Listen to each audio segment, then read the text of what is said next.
ஒருத்தரவே பார்த்தோ ஆராய்ச்சி பண்ணி நடக்கக்கூடாது. அவங்க வாழ்க்கையில என்ன இருக்குன்னு நமக்கு என்ன தெரியும், அதுக்குள்ளே போய் பார்த்தா தான் அவங்களோட வாழ்க்கைய பற்றி தெரியும். அதை அதை நாம் வெளியே நின்று பார்க்குறவங்களுக்கு அவங்களோட வாழ்க்கையில் உள்ளே இருக்க கஷ்ட நஷ்டங்கள் அது நல்லதா கெட்டதாங்கிறது தெரியாது. இதில் என்ன ஒரு பிரச்சனைனா, ஒருத்தரோட வாழ்க்கையை பற்றி ஆராய்ச்சி பண்ணி நம்ம நடந்துட்டு இருந்தால் நம்ம வாழ்க்கை நாசமாக போயிடும். நம்மளை பார்த்து 10 பேர் சிரிக்கிற மாதிரி நிலைமை ஆயிரும். காலம் இருக்கிற காலமே ரொம்ப ஷார்ட்டு. இதில் தான் நம்ம வாழ்க்கையை நம்ம நேருக்கு கொண்டு போகணும். ரொம்ப விடாமுயற்சியாக நாம் கொண்டு போகணும்.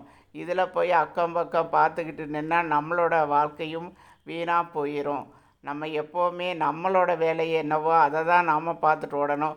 மற்றவங்களை இந்த காலத்தில் ஆராய்ச்சி பண்ணுறதுக்கெல்லாம் நமக்கு நேரம் கிடையாது.